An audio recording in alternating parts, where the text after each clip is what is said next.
Project upuan tayo mga sir. Dahil namahalan tayo sa tinda sa Japan Surplus, 2.5 daw yung isang upuan. Gumawa lang tayo ng sarili natin. Ayan, so nagtabas na ako ng pinakapaa ng ating upuan. 2x1 yung ginamit ko rito, 1.5 yung kapal. Ito, natapos ko ng tabasin. Welding na lang. Ito naman yung pinakapaa nya, 2x1, bali 4 na ganyan.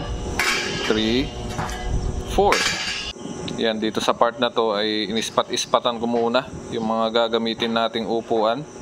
After kong matapos yung 1x1 na upuan ay isinunod ko na itong 2x1. Yan, iniskwala ko yan para sakto. Yan, ispat-ispat lang muna yung ginagawa ko. Mahirap kasi pag nag-full weld ka kaagad, tapos may mali pala, may bengkong, ay mahirap i-correct, ano? Yan, kung makikita nyo, ipinatong ko siya sa may tiles kasi mas patag doon, no? Para mas makita natin kung lapat kasi siya. Dito kasi sa simento hindi siya patag dito, no? Nung makuha ko na yung kapatagan niya, ayan, bali dinagdagan ko na yung ispat niya para tumibay na, hindi na magalaw. Yan, dito naman sa part na to is kinaabit ko na yung pinakasandalan niya, no? Medyo inislant ko ng kaunti para komportable pag sumandal. Yung iba kasi na 45 degrees, hindi masyadong magandang sandalan.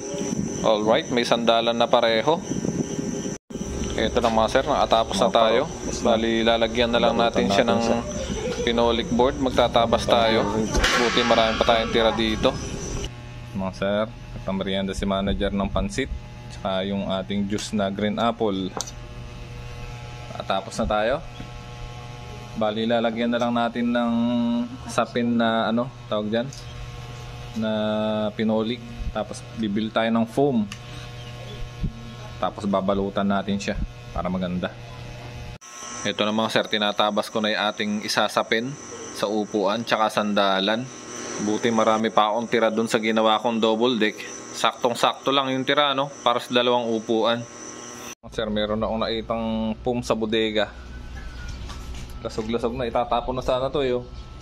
Pwede pa rito to. Diba? Tabasin lang natin yan mga sir. Alright.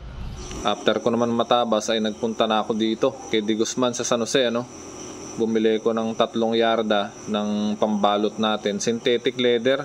Bali mura lang yung bili ko dito, 70 per yard lang. Maganda na. And ito na mga sir, magbabalot na tayo. Yan, binilisan ko na nga pala yung pagbabalot dito mga sir para hindi kayo mainip at makita nyo na yung finished product. At buti na lang to the rescue si manager, Binakapan niya na ako dito para mas mabilis. Ayun, testing niya daw mag-gun-tacker, tapos na. Bali ito pala yung unang disenyo ng sandalan, Sabi ko masyadong plain, medyo walang dating, Kaya naisipan ko lagyan siya ng design. Kaya bumili ko ng pang-disenyo sa sandalan. Pero kakain muna. Kain tayo mga sir. Tahong ang aming ulam. Ngayon na lang uli ako naatikim nitong tahong na to, matagal-tagal na panahon na. Mga sir, ito yung nagawa nating sandalan. Bali, pintura na lang wala. Ayan. Kaya lang, parang nakukulangan ako sa disenyo, Panoorin niyo sir, kung paano gagawin ko. Nabutasan na natin, 6, 2, 4, 6. Bali, ginupit-gupit lang natin siya, ganun. Para ma-penetrate yung ating dyan, tamtax. One down mga sir, ayun, bali dinoblihan ko siya. Naggupit ako ng ganito pa para hindi masyadong masaktan yung ating leather. Ganyan magiging itsura nya. Yan, fast forward uli mga sir para mabilis. Bali 6 na tamtax lang yung nilagay ko dyan, piso isa, Bali kay Matamis nga pala ako bumili. Sa mga taga Muñoz, kilala si Matamis, Yung hindi nyo makikita sa hardware, meron dun kay Matamis. Apakaangas. Ito yung nauna kong ginawa. Alang kadating-dating. Ito yung bago ngayon, di ba? Apakaangas.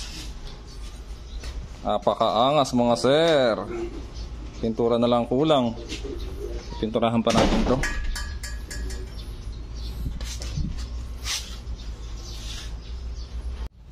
Mga sir, epoxy enamel nga pala yung ginagamit kong pintura para mas matigas. Enamel plus meron siyang catalyst, para mabilis tumigas. Mabilis tumigas tapos mabilis matuyo yung ating pintura. Pag kasi enamel lang, nako, ang tagal matuyo mga sir, promise. Okay, pintura muna tayo mga sir. After ko nga palang mapinturahan ay ito na, mabilis lang natuyo, ano? 3 oras lang. Ito, binutasan ko na siya, tapos nilagay ko na yung screw doon sa ilalim.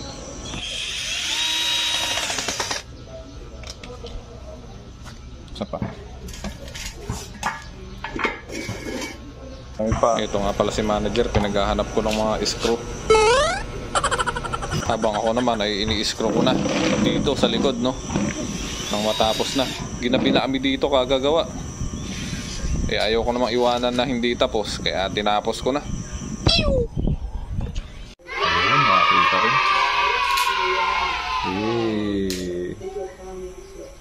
Ayos. Mission accomplished mga sir. Pa-like and follow naman dyan mga sir bilang suporta sa akin channel. Maraming salamat. Ingat.